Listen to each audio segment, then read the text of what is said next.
kumpulan semua kebaikan. Jika dikumpulkan, jujur, sabar, misalnya kan kalau kita kumpulkan sifat-sifat baik itu, semuanya itu akumulasinya disebut dengan takwa namanya. Apakah teman-teman mencari semua yang halal, yang dimasak oleh istri, masuk kemudian ke dalam mulut dan perutnya, dan terkonsumsi oleh janinnya, apakah dipastikan semua halal? Kalau dia menjadi halal, akan jadi baik. Kalau dia menjadi syubhat, ya akan menjadi bercampur. Kalau dia dari yang haram, akan menjadi kotor. Karena itu yang bersumber di fisik disebut dengan fujur, yang ini pasti baik. Maka jangan pernah membawa sesuatu yang haram, dibawa ke rumah, apalagi dikonsumsi anggota keluarga. Karena itu pasti akan merusak dan berpengaruh kepada karakter.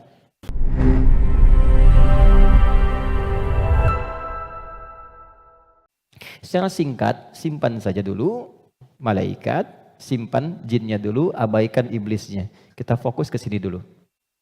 Maka diciptalah setelah itu manusia, disebut dengan bashar. Tolong fokus ke sini. Bashar adalah satu dari 5 nama manusia yang disebutkan dalam Al-Quran. Kadang dia disebut dengan ins, dipasangkan dengan jin, dan pasangan ini tersebut 18 kali dalam Al-Quran. Ya ma'syaral jinni wal ins, wa ma khalaqtul jinna wal ins.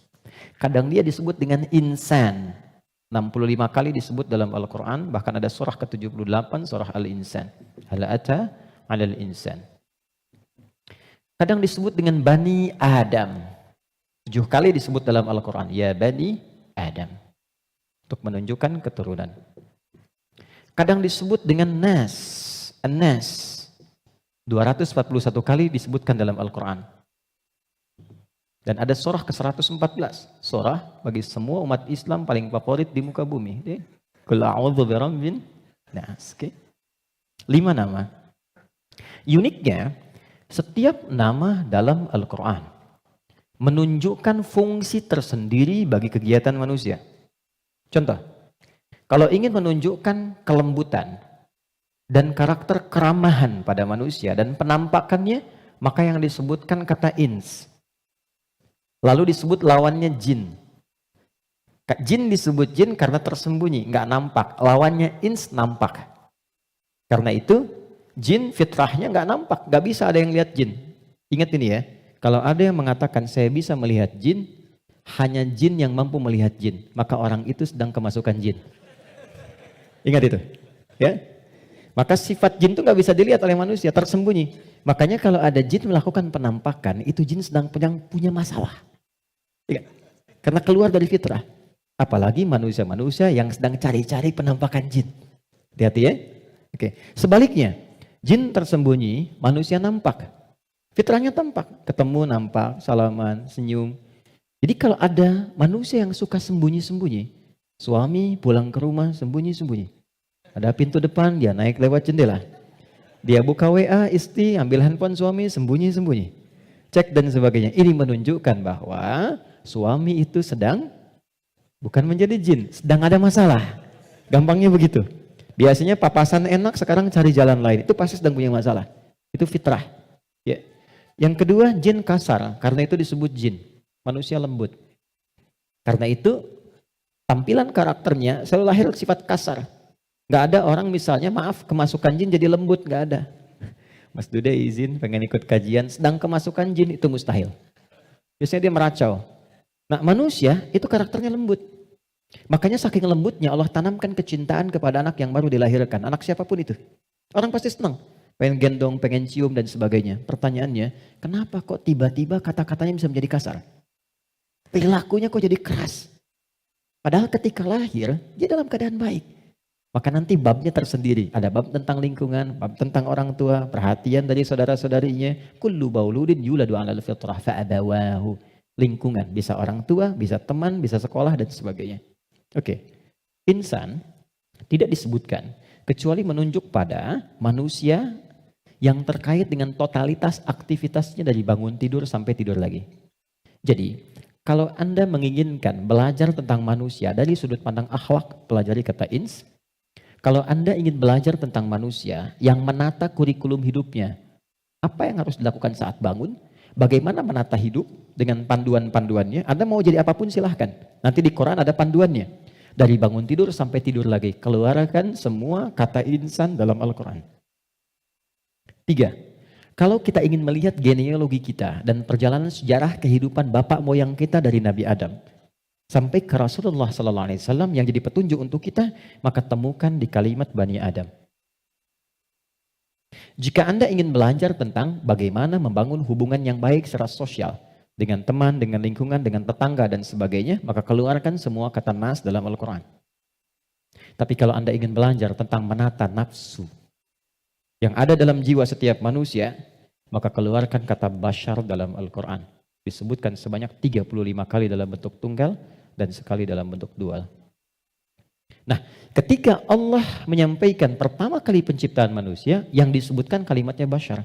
Wa idh qala rabbuka lil malaikati inni khaliqum bashara. Bukan ins, bukan insan, bukan bani Adam, bukan annas, bashar. Apa tahapan penciptaannya? Ini intinya.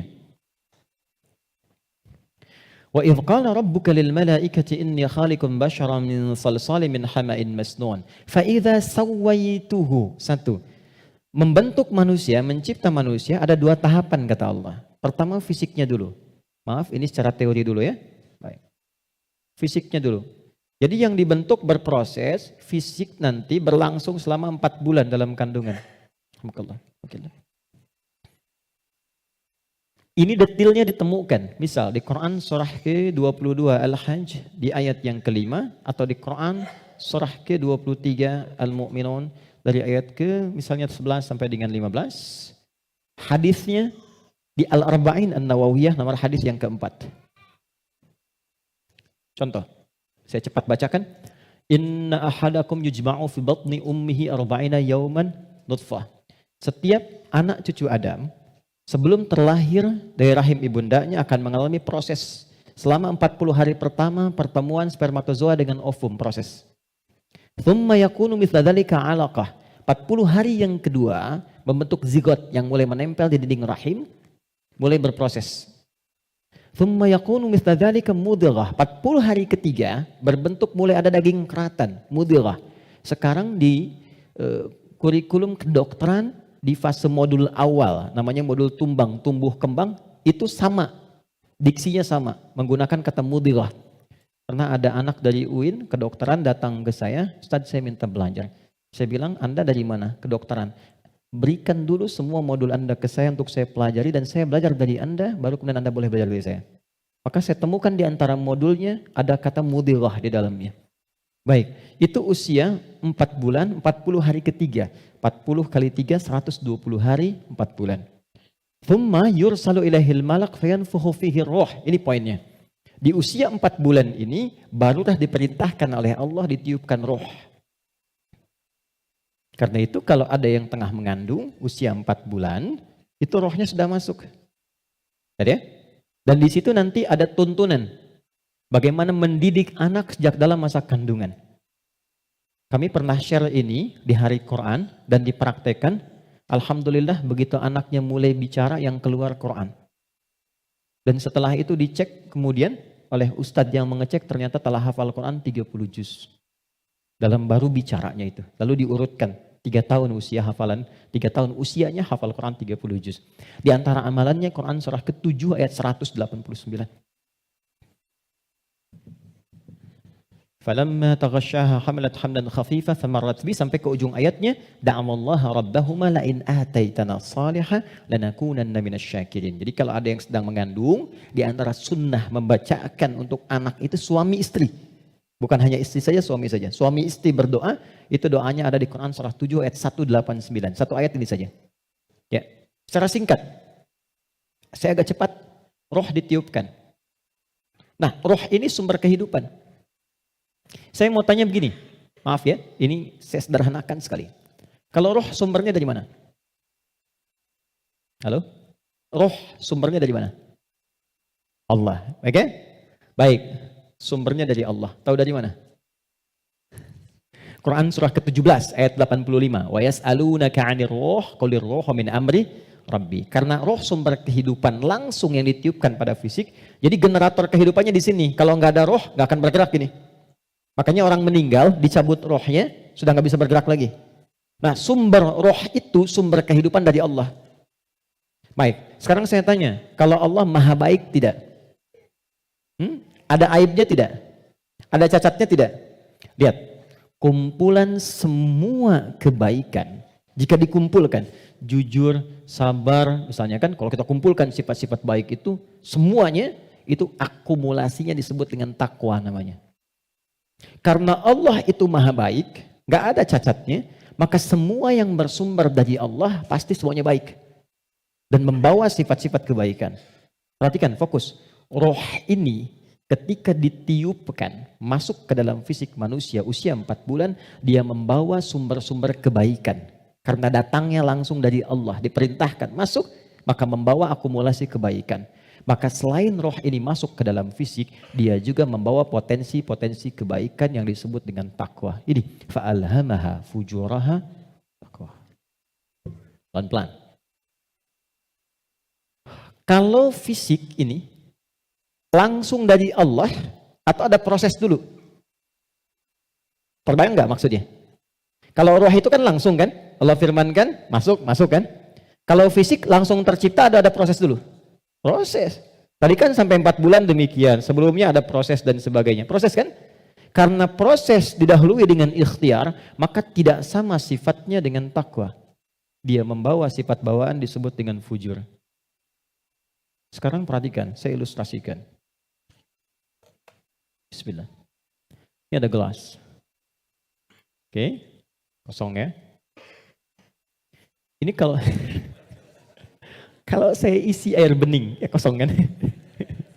Saya bukan ingin sulap ya, cuma ingin tunjukkan. Kalau ini saya isi air bening nih, bening, oke? Bening.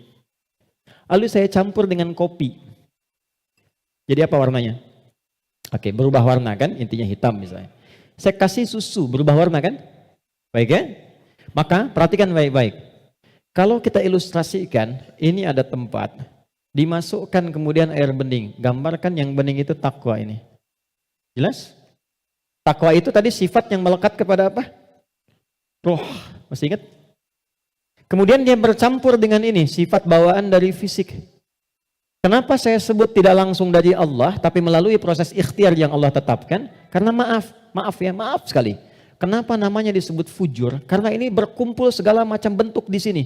Apakah teman-teman mencari semua yang halal, yang dimasak oleh istri, masuk kemudian ke dalam mulut dan perutnya, dan terkonsumsi oleh janinnya? Apakah dipastikan semua halal?